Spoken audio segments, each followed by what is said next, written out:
Bismillahirrahmanirrahim. Assalamu alaikum. Welcome to lecture number 15 in the series of research tools and techniques. By this time, we are still on the research process step number 6, that is basically research design. तो research design के ही जो हम लोग elements कर रहे थे उसी की continuation है आज भी, और हम लोगों ने last time छोड़ा था nominal scale पढ़ के. तो हम लोग जो है वो इस लेक्चर में भी एलिमेंट 5 पार्ट बी यानी कि स्केलिंग को ही जो है वो लेके आगे चलेंगे. स्केल्स जो है उसके अंदर वी नो के there are 4 kind of scales जो बेसिक स्केल्स हैं, और हर एक के अंदर जो आपकी स्टैटिस्टिकल ऑपरेशंस होते हैं वो डिफरेंट होते हैं, बिकॉज स्केल्स जो है वो सोफिस्टिकेशन के लिहाज से मुख्तलिफ होते हैं. तो हम लोगों ने जो है वो इस लेक्चर के अंदर भी जो बाकी हमारे रह गए थे स्केल्स यानी कि ऑर्डिनल, इंटरवल और ratio scale, we are going to complete that. So the last time the lecture topics covered previously in the last lecture were from concept to elements. Some examples हमने जो है वो example देखी थी. ये भी जो है वो measurement and measures का ही part A था, operational definition and scales, जिसके अंदर हम लोगों ने learning को ऑपरेशनली डिफाइन किया था और उसके जो है वो उसके सवाल भी बनाए थे, यानी कि उसके जो है वो एलिमेंट्स हमने देखे थे. और उसके बाद हम लोगों ने जो है वो ये कहा कि इन एलिमेंट्स के सवाल बनते हैं सवालनामे के अंदर और उसके आगे एक स्केल लगता है. तो ये एक्सरसाइज हमने पहले की थी.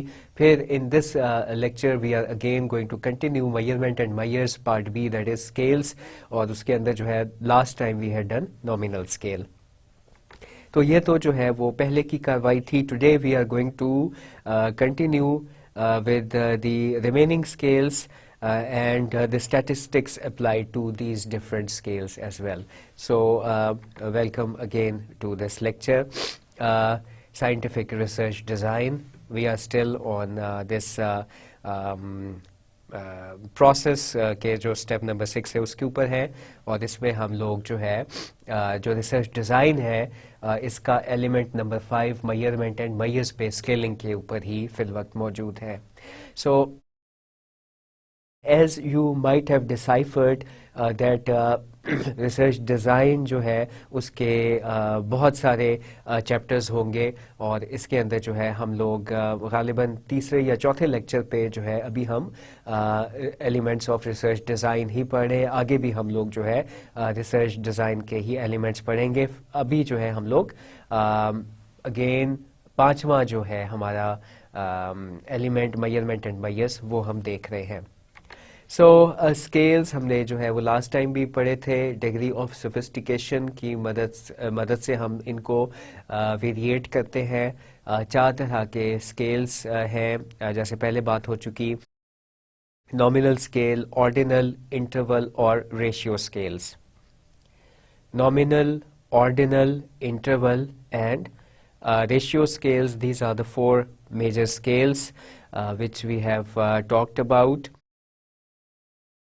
एंड नाउ हम लोग अगर पिछले वाले लेक्चर को ही आगे लेके बढ़ाएं तो हमने नॉमिनल स्केल के बारे में जो है वो बातचीत पढ़ी थी कि नॉमिनल स्केल क्या होता है. नॉमिनल स्केल वो स्केल है, ऐसा स्केल है जो कि आपके जो ग्रुप्स है उसके अंदर आपकी पॉपुलेशन को तकसीम करता है. हमने नॉमिनल स्केल जो है वो लगाना सीखा था और उसके सवालात भी कुछ देखे थे कि नॉमिनल स्केल जो है वो क्या होता है और किस तरीके से ग्रुप में मुनकसिम करता है आपकी पॉपुलेशन को.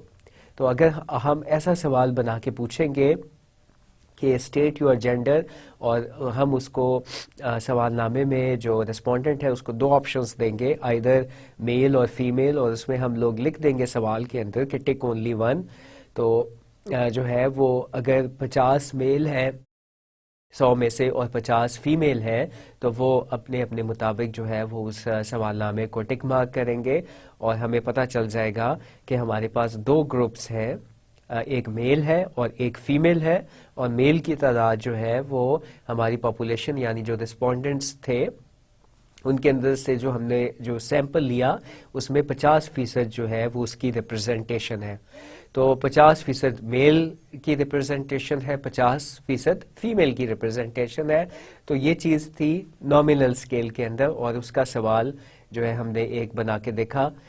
देन हमने एक और सवाल किया था कि do you want to buy a car, और आगे हमने ऑप्शन दे दी यस और नो।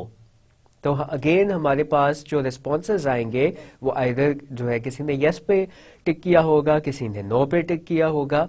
तो हमें अगेन पता चल जाएगा कि कितने फीसद लोग जिनसे हमने सवाल किया है वो गाड़ी लेने के हक में है, और कितने लोग जो है वो गाड़ी लेने के हक में नहीं है, या कोई और पॉलिसी इशू है उस पर हम रिसर्च कर रहे हैं।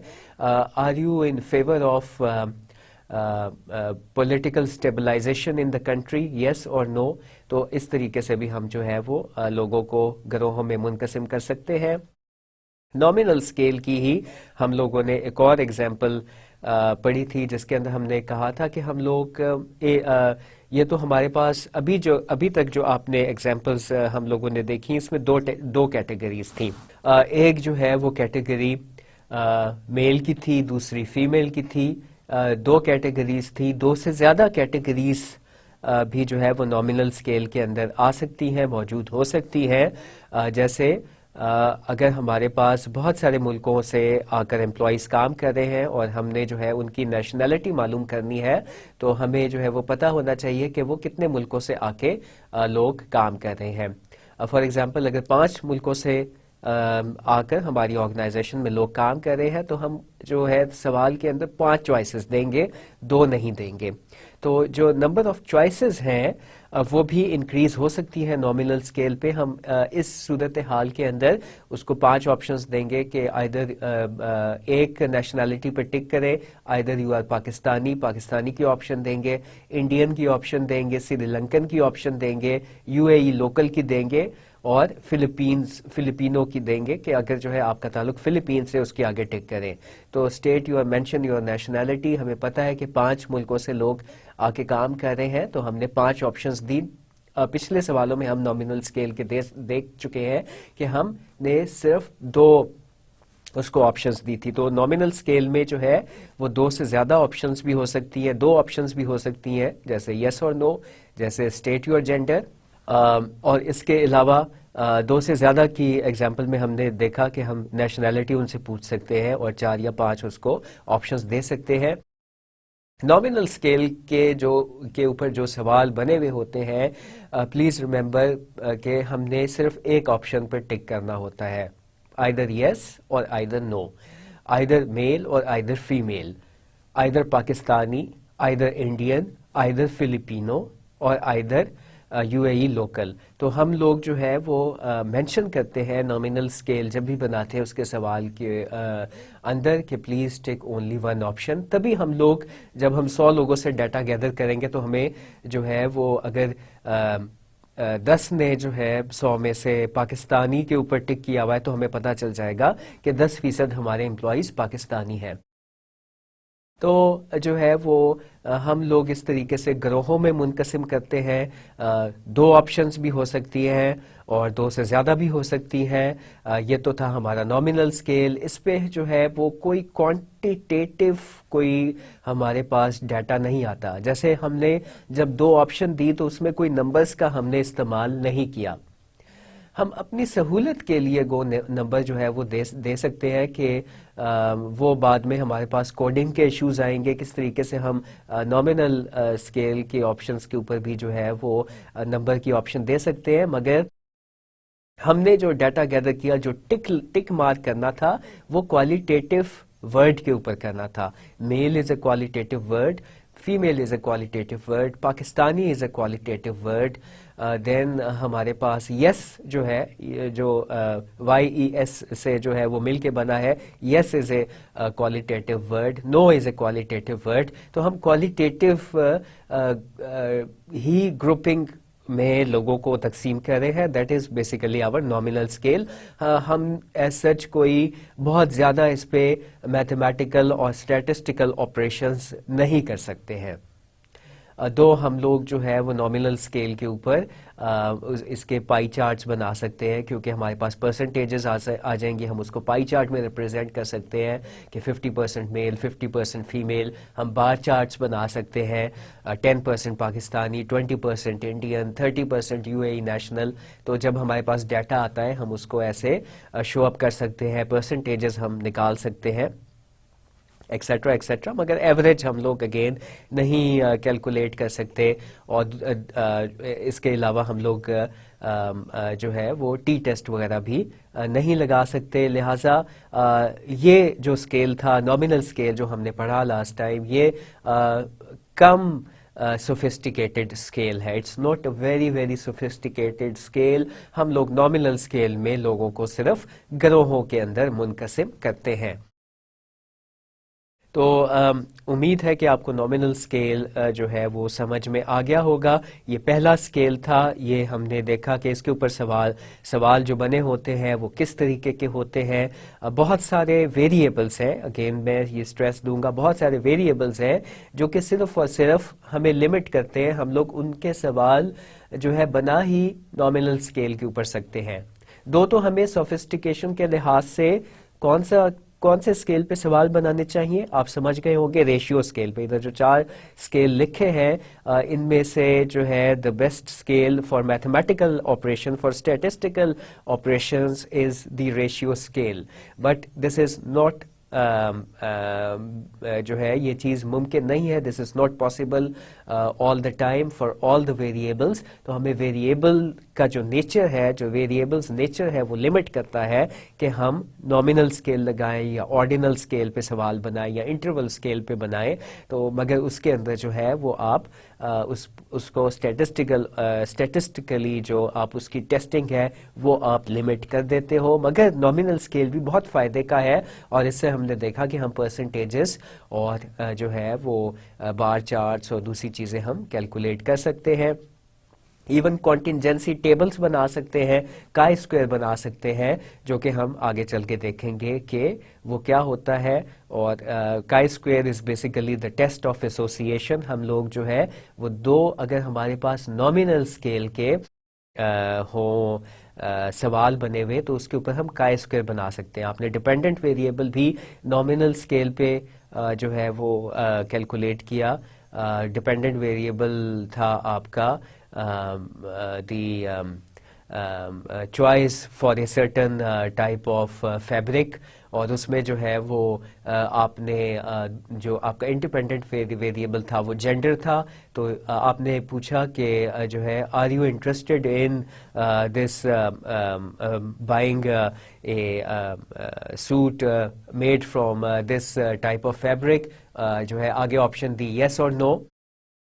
ठीक है, तो हमने डिपेंडेंट वेरिएबल का सवाल भी जो है वो हमने नॉमिनल स्केल पे बनाया, और इंडिपेंडेंट वेरिएबल का सवाल भी हमने नॉमिनल स्केल के ऊपर बनाया। और नॉमिनल स्केल के ऊपर हमने पूछा कि state mention your gender affects our choice of selection of a particular fabric. तो जो है वो बंदे से हमने पूछा कि either that person is a male और फीमेल, उसने मेल पे टिक किया, तो हमें पता चल जाएगा कि कितने मेल ने जो है वो यस पे टिक किया, कितने फीमेल ने यस पे टिक किया, और जो है वो क्या जो फैब्रिक है, जो पार्टिकुलर फैब्रिक है, वो मेल में ज़्यादा मकबूल है आया कि फीमेल में ज़्यादा मकबूल है। तो हम लोग जो है वो test of association, that is chi square test, हम ऐसे सवालों के ऊपर लगा सकते हैं। हमें पता चल जाएगा कि gender is associated with the choice of a particular fabric. तो ये हम हाइपोथेसिस टेस्टिंग के अंदर भी हम लोग जो है वो नॉमिनल स्केल पे बनाए हुए सवालों से कुछ नतीजा निकाल सकते हैं। हमें रिलेशनशिप नहीं मालूम होगी नॉमिनल स्केल पे भी गो हमने सवाल बनाए। हमें हमेशा जब भी हमने हाइपोथेसिस टेस्टिंग करनी है, हमारे पास डिपेंडेंट वेरिएबल का भी सवाल बना होना चाहिए, हमारे पास इंडिपेंडेंट वेरिएबल का भी सवाल बना होना चाहिए। दोनों अगर हमने नॉमिनल स्केल के ऊपर बनाए तो फिर भी हम हाइपोथेसिस टेस्टिंग कर सकते हैं। कौन सा टेस्ट लगता है नॉमिनल स्केल के ऊपर बनाए हुए क्वेश्चंस पे? It is chi square test. तो हम लोगों ने अपना डाटा जो है वो फीड किया एसपीएसएस में, उस पर काई स्क्वायर लगाया और काई स्क्वायर की वैल्यू आ जाएगी। अगर अगेन वो वैल्यू जो है वो क्रिटिकल वैल्यू से ज्यादा है तो हमें पता चल जाएगा that there is an association between gender and the choice of fabric. तो ये चीज जो है हम हाइपोथेसिस टेस्टिंग में भी नॉमिनल स्केल को इस्तेमाल कर सकते हैं। बाकी जब हम क्वांटिटेटिव एनालिसिस पढ़ेंगे तब हमें ज़्यादा पता चलेगा कि हम जो काई स्क्वायर टेस्ट है वो लगाया कैसे जाता है, उसका फॉर्मूला क्या है, एक्सेट्रा एक्सेट्रा। मगर अगर हमने नॉमिनल स्केल को ही इस्तेमाल किया हुआ है अपने सवालनामे के अंदर और हम लोग जो है वो रेशियो स्केल और इंटरवल स्केल आगे मजीद सोफिस्टिकेटेड स्केल्स नहीं भी लगा पाए, फिर भी हम टेस्ट ऑफ एसोसिएशन कर सकते हैं। तो हम जो है वो उसके अंदर, इस केस के अंदर जो हमारी हाइपोथेसिस स्टेटमेंट है उसकी जो स्टेटमेंट है वो चेंज हो जाएगी, उसकी इबारत चेंज हो जाएगी और उसके अंदर हम लोग कहेंगे that these two variables are associated with each other. ठीक है, तो नॉमिनल स्केल के ऊपर हम लोगों ने काफ़ी गुफ्तगू की, हम लोगों ने जो है वो इसके बारे में आगाही हासिल की, नॉमिनल स्केल क्या होता है। अब हम लोग जो है वो देखेंगे ऑर्डिनल स्केल। और ऑर्डिनल स्केल जो है, जैसे हम लोगों ने बातचीत को कंटिन्यू किया, हम लोगों ने मेजरमेंट करनी है मुख्तलिफ रिस्पोंडेंट्स की, इसमें हम ऑर्डिनल स्केल भी इस्तेमाल कर सकते हैं जो ज़्यादा पावरफुल है as compare to nominal scale. जो ज़्यादा सोफिस्टिकेटेड है, जिस पे ज़्यादा मैथमेटिकल ऑपरेशंस हो सकते हैं, वो उसका नाम है ऑर्डिनल स्केल। और जो है जैसे हमने देखा कि हमने नॉमिनल स्केल के अंदर बनाए हुए सवालों पे दो ऑप्शंस दी थी या दो से ज़्यादा ऑप्शंस दी थी। इसके ऊपर ऑर्डिनल स्केल के ऊपर भी बनाए गए सवालों के ऊपर हम जो है वो दो या दो से ज़्यादा ऑप्शंस दे सकते हैं। मगर इसके अंदर फ़र्क क्या है? फ़र्क ये है कि हम उसको रैंक ऑर्डर प्रेफरेंस करवाते हैं। फॉर एग्जाम्पल जो है वो हम उसकी पसंद और नापसंद बंदे की पूछते हैं, किसी भी पार्टिकुलर चीज़ के बारे में, पार्टिकुलर इवेंट के बारे में हम पूछ सकते हैं कि उसकी क्या राय है, क्या वो बंदा छुट्टियों पे जाने में इंटरेस्टेड है। आगे हमने पूछ दिया यस और नो। तो ये कौन से स्केल पे सवाल बना है? ये सवाल बना है नॉमिनल स्केल पे। आगे हमने जो है वो अगला सवाल किया कि आप जो है वो आपके पास अगर 4 ऑप्शंस हो तो आप नंबर 1 किसको रैंक करोगे, नंबर 2 किसको रैंक करोगे, नंबर 3 किसको रैंक करोगे। अगेन हम लोग ऑर्डिनल स्केल के ऊपर बनाया हुआ सवाल एक बार फिर देखते हैं। हम लोग जो है वो बंदे को ऑप्शंस देंगे, मगर हर ऑप्शन के आगे उसने जो है वो कोई न्यूमेरिक वैल्यू डालनी होगी। हम कहेंगे कि अगर फॉर एग्जांपल हमने कहा कि आप कौन सी डेस्टिनेशन में इन हॉलीडेज जाना चाहते हो, हमने कहा नंबर 1 जो है मरी, नंबर 2 नथिया गली, नंबर 3 हमने गिलगित कहा, नंबर 4 हमने कहा कराची। और हमने कहा कि इन ऑप्शंस के आगे आपने जो है वो एक अदद न्यूमेरिकल वैल्यू डालनी है, एक अदद क्वांटिटेटिव वैल्यू डालनी है। और आपने जो है वो बताना है कि आपकी फर्स्ट प्रेफरेंस क्या है, सेकंड प्रेफरेंस क्या है, थर्ड प्रेफरेंस क्या है और फोर्थ प्रेफरेंस क्या है। हम लोग ऑर्डिनल स्केल पे बनाए हुए ऑप्शंस के आगे, हर ऑप्शन के आगे हम मांगते हैं कि जो है वो बंदा किस तरीके से इन ऑप्शंस को देख रहा है। आया वो जो है वो उसके लिए मरी में जाना ये ज़्यादा अहमियत रखता है बनिस्बत नथिया गली जाने के, या बनिस्बत गिलगित जाने के, या बनिस्बत कराची जाने के। नंबर 2 चॉइस उसकी क्या है, नंबर 3 चॉइस उसकी क्या है, नंबर 4 चॉइस उसकी क्या है। तो ऑर्डिनल स्केल के अंदर जो है हम लोग कहते हैं कि हर ऑप्शन के आगे आप जो है वो रकम डाल दें, आप हिंसा डाल दें, आप न्यूमेरिकल वैल्यू डाल दें। अगर आपकी चॉइस जो है पहली चॉइस है तो उस चॉइस के आगे आप जो है वो 4 लिखते हैं, और अगर जो अगली चॉइस है वो उससे कम नोयत की है, आपके लिए कम अहम है, तो आप उसके आगे 3 का हिंसा डाल दें। अगर उससे कम अहमियत है तो आप उसके आगे 2 का हिंसा डाल दें, और फिर आखिरी चॉइस पे 1 का हिंसा डालें। तो हम जो है वो इस तरीके से लोगों से सवाल करते हैं, रिस्पोंडेंट से सवाल करते हैं। अब देखिए कि ये नॉमिनल स्केल से कैसे मुख्तलिफ है। नॉमिनल स्केल के ऊपर हमने सिर्फ एक क्वालिटेटिव वर्ड के ऊपर हमने कहा था कि इस पर टिक मार्क करते हैं, दैट्स इट। नॉमिनल स्केल में वहां तक बात खत्म हो गई। ऑर्डिनल स्केल जो है इसके अंदर कुछ हमारे पास न्यूमेरिकल वैल्यूज भी आ जाती हैं। हमने कहा कि ये 4 ऑप्शंस हैं, आया आप मरी जाना चाहते हैं, नथिया गली, गिलगित या कराची। फॉर एग्जांपल अगर मुझसे मेरे पास ये सवाल आए, मैं जो है वो पहली ऑप्शन टिक करूंगा मरी, तो मरी मेरी फर्स्ट चॉइस होगी, मैं उसके आगे 4 का हिंसा डाल दूंगा। दूसरी नतिया गली होगी तो 3 का हिंसा डाल दूंगा। तीसरे नंबर पे मैं प्रेफर करता हूं कि गिलगित जाऊं तो उसके आगे 3 का हिंसा डाल दूंगा, और जो है वो आखिर में कराची पे 1 का हिंसा आगे डाल दूंगा। तो जो है वो मेरी चॉइसेस पता चल जाएंगी कि ये बंदा, ये रिस्पोंडेंट, इसके लिए फर्स्ट चॉइस इज मरी एंड सेकंड चॉइस इज नथिया गली, third choice is Gilgit and fourth choice is Karachi. तो इस तरीके से जो है हम लोग अगेन लोगों को करते हैं गिरोहों में मुनकसिम। हमें पता चल जाता है कि फर्स्ट चॉइस मरी कितने % लोगों की है, सेकंड चॉइस जो है वो मरी कितने लोगों की है, हो सकता है किसी और बंदे ने सेकंड चॉइस मरी को डाला हो, और थर्ड चॉइस जो है वो कितने % लोगों की है मरी। इसी तरीके से हम तमाम चॉइस को जो है वो रैंकिंग करके मालूम कर सकते हैं। मार्केटिंग से रिलेटेड जो है वो बहुत सारे सवालनामों में आपने देखा होगा कि ऑर्डिनल स्केल इस्तेमाल होता है। जब हम प्रेफरेंसेस लोगों की मालूम कर रहे होते हैं मुख्तलिफ ब्रांड्स के दरमियान में, मुख्तलिफ वेरिएबल्स के दरमियान में, कि आपको जो है फॉर एग्जांपल साबुन का जो है वो उसकी खुशबू ज़्यादा पसंद आती है, या उसका साइज़ ज़्यादा पसंद आता है, या उसकी शेप पसंद आती है, तो उसके अंदर भी हम रैंक ऑर्डर प्रेफरेंसेस करवा सकते हैं।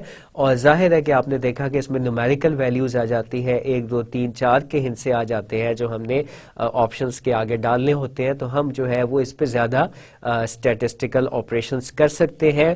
इसके ऊपर हम लोग स्पीयरमैन्स रैंक ऑर्डर को रिलेशन लगा सकते हैं। अगर हमने अपना इंडिपेंडेंट वेरिएबल का सवाल जो है वो भी ऑर्डिनल स्केल पे कैप्चर किया है, और डिपेंडेंट वेरिएबल का सवाल भी बना के ऑर्डिनल स्केल पे कैप्चर किया है, तो हम इसमें रैंक ऑर्डर को रिलेशन लगा सकते हैं। लिहाजा इसके अंदर जो है वो ज़्यादा मैथमेटिकल हम सोफिस्टिकेटेड होता है। हम लोग इसके अलावा भी दीगर स्टैटिस्टिकल ऑपरेशंस इस पे कर सकते हैं। इसके अंदर जो है वो परसेंटेजेस के अलावा भी हम लोग जो है वो चीज़ें निकाल सकते हैं, जो कि हम आगे चल के देखेंगे कि हम क्या क्या स्टैटिस्टिक्स ऑर्डिनल स्केल के ऊपर अप्लाई कर सकते हैं।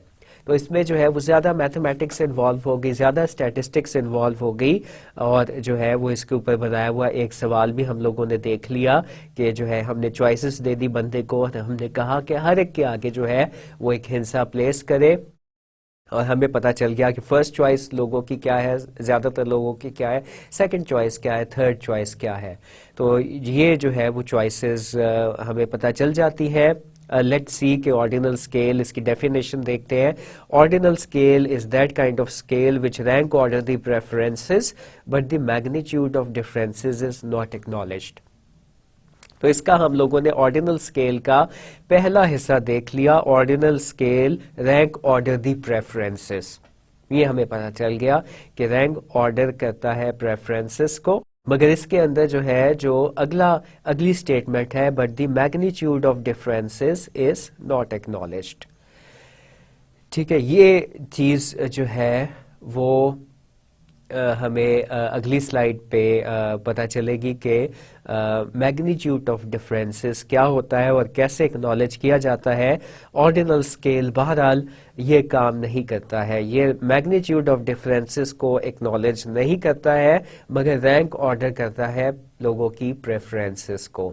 मगर ये इस तरीके से ये नॉमिनल स्केल से ज़्यादा सोफिस्टिकेटेड होता है।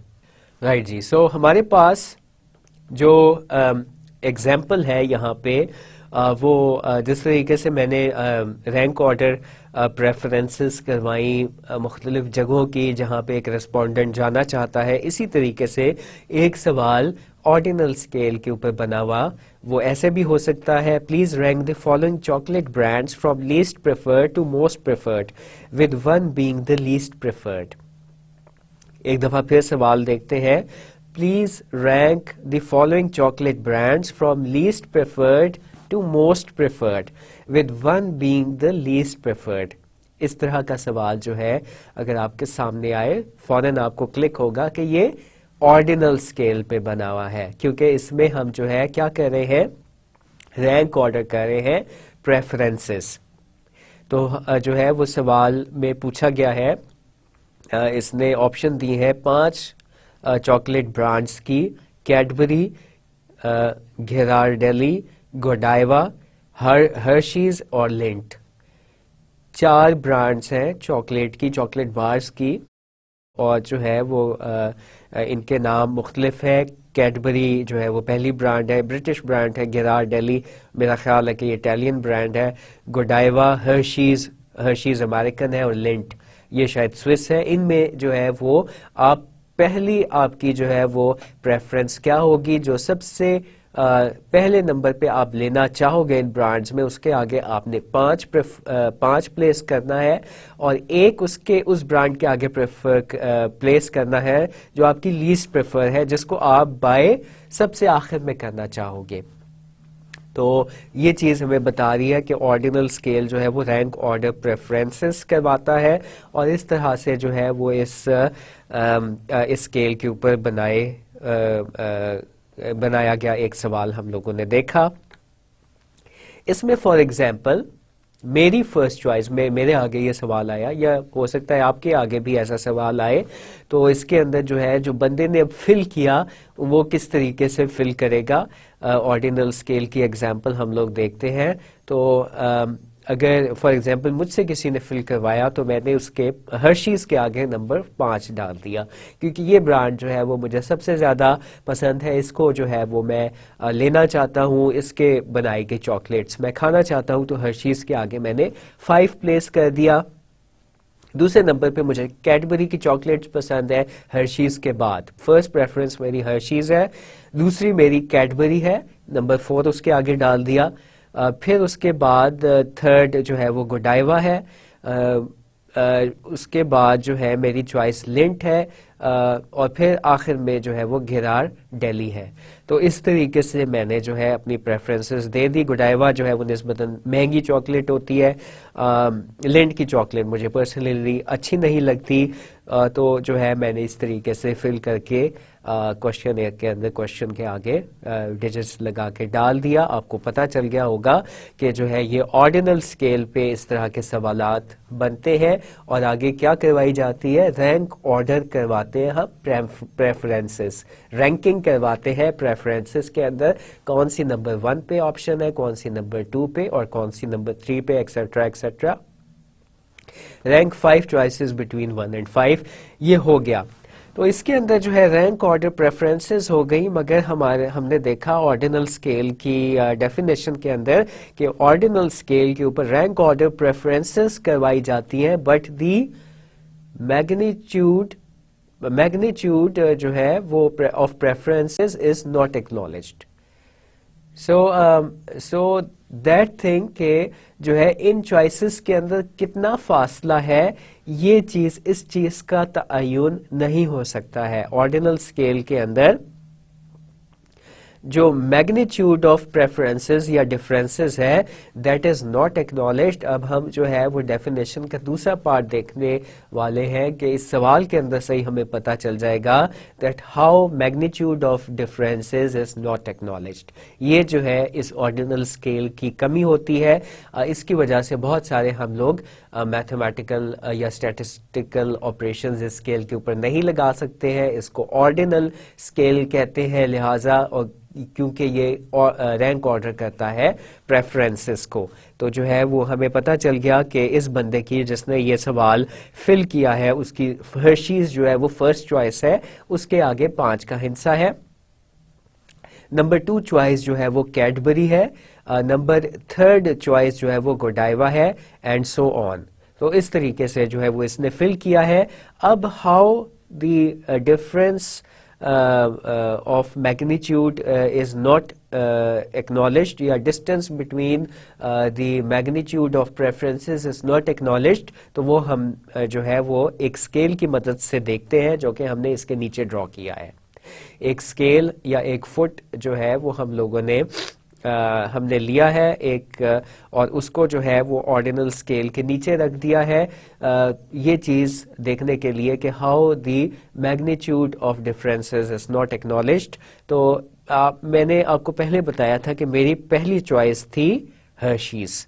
तो हर्शीज जो है अगर जो है मैं 100 में से उसको रैंक करना चाहूँ तो गालिबन मैं 99 पॉइंट्स दूंगा हर्शीज को, 99 पॉइंट्स दूंगा हर्शीज को, और जो है वो 84 और 85 पॉइंट्स दूंगा कैडबरी को, और जो है वो 45 के करीब पॉइंट्स मैं दूंगा गोडाइवा को, लिंट को मैं दूंगा 35 के करीब पॉइंट्स, और जो है वो गिरार्डेली को मैं 5 के करीब पॉइंट्स दूंगा। तो जब हम लोग ऑर्डिनल स्केल के ऊपर सवाल बना के चॉइसेस पूछते हैं तो हमें पता तो ये तो पता चल जाता है कि कौन से बंदे की पहली चॉइस क्या है, सेकंड क्या है, थर्ड क्या है, फोर्थ क्या है, मगर उसके नीचे हमें ये नहीं पता चलता क्योंकि सवालों के नीचे जो है वो इस तरीके से स्केल नहीं बना होगा कि 5वीं यानी कि पहली चॉइस और दूसरी चॉइस के दरमियान कितना फासला है। ये तो हमने बाद में स्केल बनाया और कैलकुलेट किया कि ये फासला बराबर नहीं है। जो हर्शीज वाली चॉइस थी वो तकरीबन 100 पॉइंट्स के करीब थी रिस्पोंडेंट की, 100 पॉइंट्स उसको देगा बंदा आउट ऑफ 100, और जो है वो सेकंड चॉइस को वो 85 देगा। आप देख सकते हो जो एरो हेड्स हैं, the distance between the choices is not equal. तो हमें पता चल रहा है कि दो हम लोगों ने फिलिंग तो की है 1 2 3 4 5 तक, मगर इन तमाम चॉइसेस के दरमियान फासला मुश्तरक नहीं है। पहली चॉइस यानी हर्शीज और दूसरी चॉइस यानी कैडबरी के दरमियान जो है वो कम फासला है, और जो है कैडबरी और गोडाइवा के दरमियान बहुत ज़्यादा फासला है। तो जो है वो जाहिर है कि अगर रैक के ऊपर कैडबरी और हर्शीज रखी होगी तो जो है वो ये बंदा इन्हीं चॉकलेट्स को प्रेफर करेगा, और जो है फिर जो आखिरी 3 चॉइसेस हैं वो 50 से भी कम है, और तीसरी और दूसरी चॉइस के दरमियान एक जितना फासला नहीं है बंदे का, और जो है वो शायद गिरार्डेली कभी ना ले क्योंकि जो है वो ये इसकी लीस्ट प्रेफर्ड है, और जो है इसके अंदर फासला बहुत ही कम है। और हो सकता है कि वो कभी कैडबरी ले ले, कभी हर्शीज ले ले, क्योंकि कैडबरी और हर्शी में बहुत ज्यादा फासला नहीं है। तो ये जो फासला है between the choices, this is not acknowledged in ordinal scale. जो फासला है दिस इज नॉट एक्नॉलेज्ड, और एंड सेकेंडली ये जो फासला है ये हमें पता भी नहीं चल सकता कि ये कितना है, क्योंकि हमने जो है वो इस तरीके से ये फुट तो बाद में एडिशन है, ये ऑर्डिनल स्केल का हिस्सा नहीं है, ये चीज़ नहीं बनाई हुई होती। हम सिर्फ रैंक ऑर्डर कर रहे होते प्रेफरेंसेस, जिसमें हमें लोगों की चॉइस ऑप्शंस तो पता चलती हैं मगर चॉइसेस के दरमियान फासला नहीं पता चलता। तो यही जो है वो ऑर्डिनल स्केल की डेफिनेशन थी। ऑर्डिनल स्केल क्या करता है? रैंक ऑर्डर करता है प्रेफरेंसेस, जबकि नॉमिनल स्केल क्या कर रहा था? वो भी जो है वो ग्रुप में आपको तकसीम कर रहा था। ये भी रैंक ऑर्डर करता है preferences, but the magnitude of differences जो है या choices is not acknowledged and it is not equal as well. तो ये चीज हमें जो है वो ऑर्डिनल स्केल पे बनाए हुए सवाल से जो है वो पता चली कि हमने 2 1 2 3 4 5 के हिंसे प्लेस तो कर दिए, मगर इनके दरमियान हमारे पास जो सवाल आएगा वो तो सिर्फ ऊपर वाला पोर्शन जो है वो बन के आएगा, जहाँ पे कैडबरी, गिरार, डेली, गोडाइवा लिखा हुआ है। निचला जो स्केल है वो नहीं हम लोग जो है कभी भी सवालनामे के अंदर ऐड करेंगे। तो हमें जो है वो मुख्तलिफ ऑप्शंस के दरमियान जो फासला है, जो फ़र्क है, वो नहीं पता चलेगा। तो ये चीज़ हमारे स्टैटिस्टिकल जो मैनिपुलेशन होती है डाटा पे, उसको हमारी लिमिट कर देता है ये वाला स्केल। और क्योंकि फासला जो है वो इक्वल नहीं होता, हमें जो है वो मीन कैलकुलेट करने के अंदर भी दिक्कत होती है, क्योंकि जो है वो क्योंकि हम ये वसूख से नहीं कह सकते कि 3 और 4 के दरमियान कितना फासला है, 3 और 2 के दरमियान कितना फासला है, और आखिरी और जो है वो सेकंड लास्ट चॉइस के दरमियान कितना फासला है। ये हर बंदे का मुख्तलिफ होगा, जो कि ये स्केल नहीं बता पाएगा। राइट जी। सो देखते हैं एक और एग्जाम्पल ऑर्डिनल स्केल पे बने हुए सवाल की। एक सवाल हम लोगों ने किया, rank order preference for visiting some holiday hotspot. हमने उसको 4 ऑप्शंस थी। दूसरी हमने एग्जांपल देखी जिसमें हमने चॉकलेट्स की रैंकिंग की। अगेन जो विजिटिंग हॉटस्पॉट्स, टूरिस्ट हॉटस्पॉट्स था, उसमें भी हम अगर किसी ने 1 2 3 4 के हिस्से लगाए, अगेन हमें जो है वो डिस्टेंस बिटवीन चॉइसेस नहीं पता चल पाएगा। एक और थर्ड एग्जाम्पल देखते हैं, और इसके अंदर हम लोगों ने सवाल बना के पूछा है, रिसर्चर ने सवाल बना के पूछा है, I go to college, never, seldom, sometimes, frequently, most of the time, regularly. हमने जो है वो 3 4 5 6 उसको ऑप्शंस दी हैं, और उसमें कहा है कि please tick mark only one. So I go to college, never, seldom, sometimes, frequently, most of the time, and छठी चॉइस है रेगुलरली। अगेन इसकी जो चॉइसेस है, जो 6 चॉइसेस है, नेवर और सेल्डम कहते हैं अंग्रेजी में कभी कभार को। समटाइम्स जो है वो इससे ज़्यादा की कैलकुलेशन में इस्तेमाल होता है। फ्रीक्वेंटली का मतलब है कि ज़्यादातर, मोस्ट ऑफ द टाइम भी जो है वो इसी को स्ट्रेस देने के लिए इस्तेमाल करते हैं। और रेगुलरली कहते हैं कि मुसलसल जो है वो कॉलेज जाता है। अगर हमने जो है वो स्टूडेंट से रिसर्च करनी है, स्टूडेंट का डाटा हम गैदर कर रहे हैं, हमने उसको 6 ऑप्शंस दी, do you go to college, never, seldom, sometimes, frequently, most of the time and regularly. उसने जो है वो रेगुलरली को टिक मार्क किया। और एक और बंदे से हमने ये सवाल फिर करवाया, उसने जो है वो मोस्ट ऑफ द टाइम को जो है वो टिक किया। तो अगेन हमें जो है वो नहीं पता चल जाए, ये इस सवाल के आंसर से, जवाबात से नहीं पता चल पाएगा कि रेगुलरली और मोस्ट ऑफ द टाइम में कितना फासला है, कितना फ़र्क है। फ्रीक्वेंटली और समटाइम्स और सेल्डम के अंदर कितना फासला है, और सेल्डम और नेवर के अंदर कितना फासला है। तो जो है वो नेवर को हम 0 असाइन कर सकते हैं। सेल्डम जो है वो कोई भी लिमिट हो सकती है। 2 दिन जो है वो हफ्ते में जाना, वो भी उसके नज़दीक, बंदे के नज़दीक कभी कभार हो सकता है। 3 टाइम्स जाना, ये भी कभी कभार हो सकता है। 1 टाइम जाना, ये भी कभी कभार हो सकता है। तो अगेन हमें मैग्नीट्यूड ऑफ डिफरेंसेस जो है वो एक्नॉलेज नहीं होगा। अगर हमने इस तरह का सवाल बनाया हुआ है, हमने उससे रैंक ऑर्डर तो करवा लिया कि वो बंदा जो है वो रेगुलरली जा रहा है, मगर हमें ये नहीं पता चल पाएगा कि जो है जो दूसरे लोगों ने ऑप्शन टिक की है उसकी ऑप्शन के अंदर और दूसरे लोगों की ऑप्शन के अंदर जो है वो कितना फासला है। जब हमें फासला एक्नॉलेज नहीं होता है तो ऐसे सवालात भी ऑर्डिनल स्केल के ऊपर ही बने हुए होते हैं, जिसमें हम जो हमारे पास ऑप्शंस गिवन होती हैं, अगेन जो है हम लोग इसमें नंबर्स भी इन्वॉल्व होते हैं। नंबर्स जो है वो इस केस के अंदर हिडन है, और इन नंबरों की जो असल तादाद है वो वाज़ेह नहीं है कि नेवर जो है वो क्या वैल्यू रखती है, सेल्डम क्या वैल्यू रखती है। नेवर हो सकता है कि वो एक दफ़ा तो जो है वो चला ही गया हो क्लास में, और उसके बाद ना गया हो, तो उसके लिए वो नेवर का जो है वो वैल्यू 0 to 1 हो गई। सेल्डम जो है वो 2 to 5 हो गई। समटाइम्स जो है वो 5 या 5 से ज़्यादा हो गई। फिर फ्रीक्वेंटली का मतलब है कि वो जो है वो 2-3 छुट्टियाँ करता है महीने के अंदर, और मोस्ट ऑफ द टाइम जो है वो एक छुट्टी करता है, और रेगुलरली जो है वो कभी कोई छुट्टी नहीं करता। मगर ये सवाल से वाज़ेह नहीं है कि जो है हर चॉइस जो है उसके दिनों की तादाद कितनी है।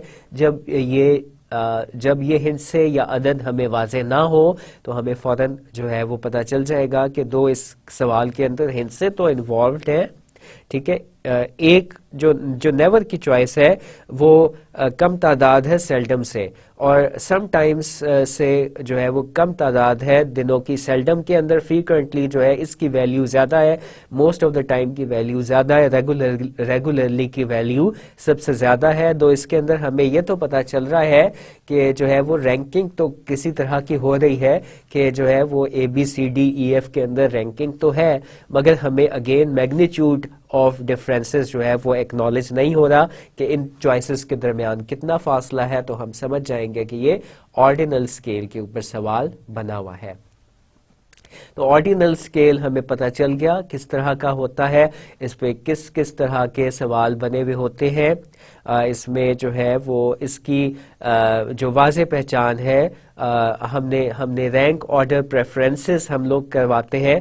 अब जो है वो बाज़ दफ़ा जो है वो हम लोग जो है इसके आगे 1 2 3 4 5 के हिस्से डालते हैं। बाज़ दफ़ा आपको ABCDEF के अंदर जो है वो इसको आपको फिल करना पड़ेगा, और फिर जो है वो हम इसके अंदर जो मौजूद होते हैं इसके पॉइंट्स, इनके दरमियान फासला मुश्तरक नहीं होता है। तो ये ऑर्डिनल स्केल हमारे पास आ गया। हम जो है वो हमने प्रेफरेंसेस असेस कर ली। हम लोग ब्रांडिंग में भी ब्रांड प्रेफरेंसेस भी इससे मालूम कर सकते हैं, हॉलीडे डेस्टिनेशन प्रेफरेंसेस भी मालूम कर सकते हैं, और इसके अंदर जो है वो दीगर इबारत वाले सवाल भी बना के डाल सकते हैं।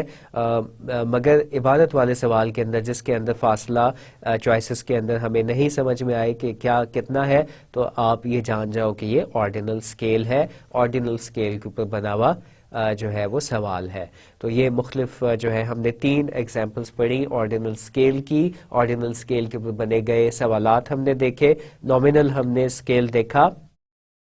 अब आते हैं हम लोग इंटरवल स्केल के ऊपर, और इंटरवल स्केल के अंदर जो है वो जो हमारे पास पॉइंट्स होते हैं उनके दरमियान जो इंटरवल होता है या जो फासला होता है वो मुश्तरक होता है। जो फ़र्क है ऑर्डिनल स्केल और इंटरवल स्केल में, वो हमारे पास जो चॉइसेस होती हैं, जो प्रेफरेंसेस होती है, उसके दरमियान जो फासला होता है वो मुश्तरक या सिमिलर होता है। इसलिए हम इसे इक्वल इंटरवल स्केल भी कह सकते हैं, या इंटरवल स्केल हम इसको कहते हैं। इंटरवल स्केल क्या होता है? Let us see interval scale let's us measure the distance between any 2 points on scale. Interval scale lets us measure the distance between any 2 points on scale. Thus, it allows us to perform certain arithmetical operations on the data collected. तो लिहाजा हम ज़्यादा statistically sophisticated जो है वो data gather करते हैं। इसके दरमियान तमाम options के दरमियान जो फासला होता है, जो रैंक ऑर्डर होता है, उसके जो फासला होता है वो सिमिलर होता है। जैसे यहाँ पे जो है वो 5 सवाल बने हुए हैं, और उन सब के अंदर इंटरवल स्केल का इस्तेमाल हुआ है। और पहला सवाल है, Wikipedia has a user friendly interface. इसमें 5 ऑप्शंस दिए हैं। strongly agree, agree, neither agree nor disagree, disagree and strongly disagree। 5 options हैं। हमने जो है वो स्टेटमेंट लिखी, इसमें जो है वो जाहिर है कि पहले ऑपरेशनली डिफाइन हुआ होगा जो भी चीज़ हमने पूछनी होगी, या हमने ये यूज़र फ्रेंडली इंटरफेस के मुतालिक जो है वो सवाल किया, सवाल बनाया कि क्या जो है वो विकीपीडिया का जो इंटरफेस है वो यूज़र फ्रेंडली है या नहीं है। 5 हमने उसके आगे ऑप्शंस लिख ली, strongly agree, agree, neither agree nor disagree, disagree and strongly disagree. तो हम देख सकते हैं कि इनके दरमियान जो बात वाज़ेह करवाई गई है, इन पॉइंट्स के दरमियान इक्वी डिस्टेंट फासला रखा गया है, यानी कि जो है अगर स्ट्रांगली एग्री है और एग्री है, इसके दरमियान 1 पॉइंट का फासला है, 1 नंबर का फासला है। एग्री और नीदर एग्री नॉर डिसएग्री में 1 जो है वो पॉइंट का फासला है, और जो न्यूट्रल है या नीदर एग्री नॉर डिसएग्री और डिसएग्री के दरमियान भी 1 जो है वो पॉइंट का फासला है, और डिसएग्री और स्ट्रांगली डिसएग्री के दरमियान भी 1 पॉइंट का फासला है।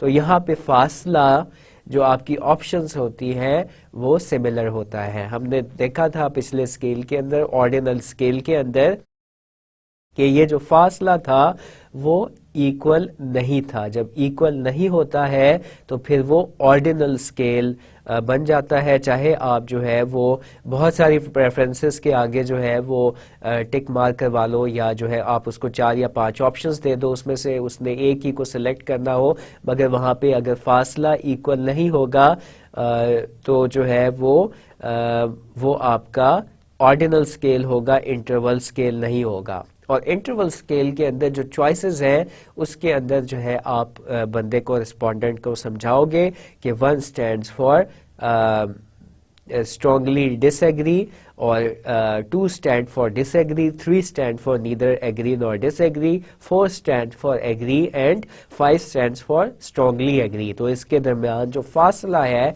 वो पॉइंट्स का वो इक्वल है। इस तरह के जो है वो मज़ीद हम स्केल बना सकते हैं। ये जो एग्जांपल है जिसमें हम strongly agree, agree, neutral, disagree और स्ट्रांगली डिसएग्री के अल्फाज इस्तेमाल करते हैं, ये लिकर्ट स्केल कहलाता है और मैनेजमेंट साइंसेस में बहुत ज़्यादा मुस्तमिल है, बहुत ज़्यादा इसका इस्तेमाल होता है लिकर्ट स्केल का, और ये एक इंटरवल स्केल है। आगे है Wikipedia is usually my first choice for research. आगे भी फिर हमने यही उसको 5 ऑप्शंस दे दी, और 5 ऑप्शंस में आप देखोगे फासला मुश्तरक है। इसके ऊपर हम लोग मीन भी हम इसका कैलकुलेट कर सकते हैं, इसके ऊपर स्टैंडर्ड डेविएशन भी लग सकती है, इसके ऊपर हम टी टेस्ट भी निकाल सकते हैं, कोरिलेशन भी हम लोग लगा सकते हैं। तो very many test are performed on the questions which are tapped on interval scale, because it has जो पॉइंट्स हैं इनके दरमियान दी डिस्टेंस इज इक्वल। ठीक है, सो हम लोगों ने देखा कि इंटरवल स्केल जो है वो ज़्यादा सोफिस्टिकेटेड है as compare to ordinal scale के। ऑर्डिनल स्केल में जो है वो फासला between the choices, distance between the choices हमें नहीं पता चलता है। इंटरवल स्केल के अंदर हम लोग जो है ऐसे सवाल बनाते हैं जिससे रिस्पोंडेंट को वाज़ेह हो जाता है कि इसके दरमियान इक्वल डिस्टेंस है, चॉइसेस के दरमियान इक्वल डिस्टेंस है। 1 का मतलब 1 है और 2 का मतलब 2 है। उधर जो है वो हमें ये नहीं पता चल पा रहा था ऑर्डिनल स्केल के अंदर के 1 और 2 के अंदर कितना फासला है। कोई चीज़ फॉर एग्जांपल मेरे लिए जो है वो बहुत अहमियत रखती है, जो नंबर 2 अहमियत रखती है, अगेन मैं उसके दरमियान फासला नहीं पता कर पा रहा था, मगर इधर जो इंटरवल स्केल है इस पे जो है वो स्ट्रांगली एग्री और एग्री के अंदर जो है, और एग्री और न्यूट्रल के दरमियान, और न्यूट्रल और डिसएग्री के दरमियान, और डिसएग्री और स्ट्रांगली डिसएग्री के दरमियान जो है वो हमें पता चल रहा है कि इक्वल डिस्टेंस है। जब चॉइसेस के दरमियान इक्वल डिस्टेंस होता है और जहाँ पे ये वाज़ेह हो जाता है कि इन चॉइसेस के दरमियान इक्वल डिस्टेंस है, इक्वल डिस्टेंट है ये चॉइसेस, तो वो इंटरवल स्केल कहलाता है, जिस पे ज़्यादा हम मैथमेटिकल ऑपरेशंस कर सकते हैं। आगे चलते हैं। The last scale on the degree of sophistication is our ratio scale. इस स्केल के ऊपर तमाम मैथमेटिकल ऑपरेशंस, तमाम स्टैटिस्टिकल ऑपरेशंस हो सकते हैं। ये सबसे ज़्यादा सोफिस्टिकेटेड स्केल है और इस पे बनाए गए सवाल जो है वो एक्चुअल नंबर्स को कैप्चर कर रहे होते हैं और जो है इसके अंदर जो है इसका नाम रेशियो स्केल क्यों है? क्योंकि इंटरवल स्केल में भी एक अदद खामी रह गई थी। इंटरवल स्केल के अंदर जो है वो हमें ये तो पता चल रहा था कि जो है वो स्ट्रांगली एग्री, उसको हमने 5 पॉइंट्स असाइन किए और एग्री हमने उसको 4 कहा और सो ऑन 3, 2 और 1 हमने कहा। मगर हम उसके जो पॉइंट्स हैं, अगर हम कहते हैं स्ट्रांगली एग्री को हम कहते हैं कि इसके 50 नंबर है, एग्री को हम कहते हैं 40 नंबर है और न्यूट्रल को हम कहते हैं 30 और जो है वो हम कहते हैं स्ट्रांगली, हम डिसएग्री को कहते हैं इसके 20 मार्क्स हैं, 20 पॉइंट्स हैं और स्ट्रांगली डिसएग्री को हम कहते हैं इसके 10 पॉइंट्स हैं। तो फिर भी फासला बराबर ही रहना था। हम चाहे 1, 2, 3, 4, 5 कह लेते, चाहे हम 50, 40, 30, 20, 10 कह देते, फिर भी जो है हमारे पास फासला जो है वो बरकरार रहना था, एक जितना रहना था। तो अगर हम पिछली एग्जाम्पल देखें तो इसके अंदर जो है हम लोग यहाँ पे काउंटिंग जो है वो 1, 2, 3, 4, 5 से भी कर सकते हैं, 10 से भी हम लोग जो है वो स्टार्ट कर सकते हैं। नंबरिंग हम लोग जो है वो हम कहते हैं स्ट्रांगली एग्री का मतलब है 55 और एग्री का मतलब है 44 और जो है न्यूट्रल का मतलब है 33, 22 एंड 11। तो हम लोग काउंटिंग जो है, जो इंटरवल है वो तो हमें समझ में आ रहा है कि इक्वल है, मगर जो है वो इसका ये कहीं से भी हम लोग स्टार्ट कर सकते थे, फिर भी आपकी जो मैथमेटिकल कैलकुलेशंस हैं उसके ऊपर कभी कोई फ़र्क नहीं पड़ेगा, क्योंकि हम जो है वो इसका अंदर गो फासला जो है वो बराबर है बिटवीन द चॉइसेस। ये चीज़ तो वाज़े हो गई ऑर्डिनल स्केल से, मगर जो है हम इसको इसके अंदर एब्सोल्यूट ज़ीरो की कमी है। जो इंटरवल स्केल के अंदर जो कमी है एब्सोल्यूट ज़ीरो की, वो पूरी करता है रेशियो स्केल। इंटरवल स्केल पे बनाए हुए सवालों के ऑप्शंस जो है हम किसी भी नंबर से स्टार्ट कर सकते हैं। इंटरवल स्केल के अंदर एब्सोल्यूट ज़ीरो नहीं होता है। इसी तरीके से ऑर्डिनल स्केल में भी एब्सोल्यूट ज़ीरो नहीं होता है और नॉमिनल स्केल में भी जो है वो एब्सोल्यूट ज़ीरो नहीं होता है, मगर रेशियो स्केल पे बनाए हुए सवाल इस तरीके से इनकी कदर में ममासलत नहीं होती इंटरवल स्केल से और बाकी दीगर स्केल से, कि इसके अंदर एब्सोल्यूट ज़ीरो होता है और बाकी स्केल्स में एब्सोल्यूट ज़ीरो नहीं होता। Ratio scale has an absolute zero point that is weighing balance और इसीलिए इसको रेशियो स्केल भी कहते हैं। जैसे आपका वेइंग बैलेंस जो है या आपकी जो है फॉर एग्जांपल हाइट या आपकी जो एज है, ये इनके तमाम जो हम लोग शुरू करते हैं the beginning points are absolute zero.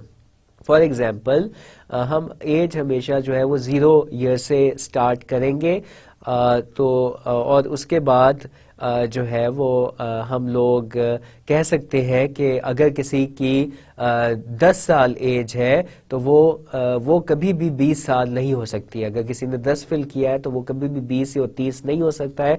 ये चेंजेस हम लेके आ सकते हैं या आ रहे थे इन इंटरवल स्केल। इंटरवल स्केल के अंदर जो है वो हम गिनती कहीं से भी स्टार्ट कर रहे थे अपने स्केल की, मगर जो स्केल है उसके ऊपर फ़र्क नहीं पड़ रहा था, हमने देखा। मगर रेशियो स्केल में हम ऐसी बात नहीं कर सकते हैं। हम हमेशा हमारे लिए 0 0 रहेगा, 10 10 रहेगा और 20 साल जो है वो 20 साल रहेगा। तो जो है वो इसके अंदर हम रेशियो भी कैलकुलेट कर सकते हैं। लिहाजा ये सबसे ज़्यादा तगड़ा, सबसे ज़्यादा पावरफुल, सबसे ज़्यादा जो है वो सोफिस्टिकेटेड स्केल है। इसके ऊपर बनाए हुए सवालों के ऊपर तमाम आप मैथमेटिकल ऑपरेशंस जो है वो लगा सकते हैं और इसके अंदर एब्सोल्यूट ज़ीरो जो है वो मौजूद होता है। जैसे जो है फॉर एग्जांपल एज के अंदर भी एब्सोल्यूट ज़ीरो मौजूद है, इसके अंदर हम कमी बेशी चेंजेस नहीं लेके आ सकते। तो 10 साल का मतलब है कि 10 साल, 20 साल का मतलब है 20 साल, इसमें 2:1 जो है हम कैलकुलेट कर सकते हैं, जबकि इंटरवल स्केल में हम रेशियो जो है वो कैलकुलेट नहीं कर सकते क्योंकि उसका एब्सोल्यूट ज़ीरो नहीं होता है। State your age, for example हम किसी से फिल करवा रहे हैं, वो लिखता है 36 years. How many files you have check today, mention the number please. I have checked 42 files, तो वो 42 का हिस्सा यहाँ पे डाल देगा। I earn rupees this much amount per month, अगर मेरी सैलरी जो है वो 40,000 रुपीज़ है तो मैं 40,000 पर मंथ यहाँ पे डाल दूंगा। ये तमाम जो सवाल हैं ये रेशियो स्केल के ऊपर बने हुए हैं। आपका जो है वो 0 रुपी मीन्स 0 रुपी, 100 rupees means 100 rupees, 20,000 rupees means 20,000 rupees. इसमें आप पॉइंट्स के अंदर चेंजेस नहीं लेके कभी भी आ सकते, लिहाजा ये सबसे ज़्यादा जो है वो तगड़ा स्केल है, सबसे ज़्यादा सोफिस्टिकेटेड स्केल है। और इसमें जो है जो 20,000 कमा रहा है वो और जो 40,000 कमा रहा है उसके दरमियान रेशियो जो है 1:2 है। इसी तरीके से जो आपका आपने जो कैलकुलेट किया वेइंग बैलेंस पे कि आपकी फॉर एग्जांपल 63 केजी है आपका वेट, तो 63 KG always means 63 KG. Again it is an example of ratio scale. जो वेइंग बैलेंस है ये आपका रेशियो स्केल है, उस पे जो है वो इवन पॉइंट्स में भी बता सकता है कि 63.2 केजी और 63.4 केजी, मगर 63.2 और 63.4 केजी में फ़र्क है। अगेन इसमें हम एक वैल्यू नहीं कर सकते इनको consider. So this is basically ratio scale. Ratio scale के ऊपर तमाम मैथमेटिकल ऑपरेशंस, तमाम स्टैटिस्टिकल ऑपरेशंस लगाए जा सकते हैं। इसके ऊपर जो है correlation, regression, T test etcetera तमाम चीज़ें हम मीन एज हम अगर रेस्पोंडेंट्स हैं उनकी हम कैलकुलेट कर सकते हैं। इंटरवल स्केल में भी जो है मीन हम जो है चॉइसेस में जो है मालूम कर सकते थे कि मीन क्या है। लोगों ने स्ट्रांगली एग्री, स्ट्रांगली डिसएग्री पे जो है वो नंबर लगाए हैं, उनको टिक मार्क किया है, तो मीन चॉइस क्या है, न्यूट्रल आ रही है या जो है वो एग्री आ रही है या स्ट्रांगली एग्री है, तो ये हम मीन निकाल सकते हैं। ऑर्डिनल स्केल में हम मीन भी नहीं निकाल सकते और नॉमिनल स्केल में हम मीन बिल्कुल जो है वो नहीं निकाल सकते थे। तो लिहाजा जो है वो रेशियो स्केल पे मीन भी निकाल सकते हैं, स्टैंडर्ड डेविएशन भी कैलकुलेट कर सकते हैं, जितने भी हमारे पास जवाब आ जाएंगे। इसके अलावा कोरिलेशन और रिग्रेशन तमाम चीज़ें हम लगा सकते हैं।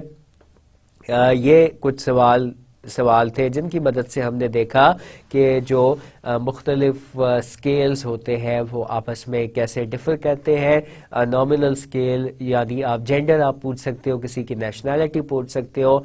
ऑर्डिनल स्केल जिसमें आप रैंक ऑर्डर करवा सकते हो, प्रेफरेंसेस। और इसके अलावा ऐसे सवाल भी जिसमें यह तयन ना हो पाए कि एक चॉइस और दूसरी चॉइस के दरमियान कितना फासला है, वो ऑर्डिनल स्केल होता है। और इंटरवल स्केल ऑर्डिनल स्केल से ऐसे मुख्तलिफ होता है कि इसके अंदर चॉइसेस के दरमियान जो फासला होता है वो सिमिलर होता है। स्ट्रांगली एग्री का मतलब है हर हालत में 5 और हर हालत में एग्री का मतलब है 4। तो जब फासला जो है वो इक्वल आ जाएगा वो हमारा इंटरवल स्केल बन जाएगा, जिसमें फासला इक्वल नहीं था वो हमारा ऑर्डिनल स्केल था।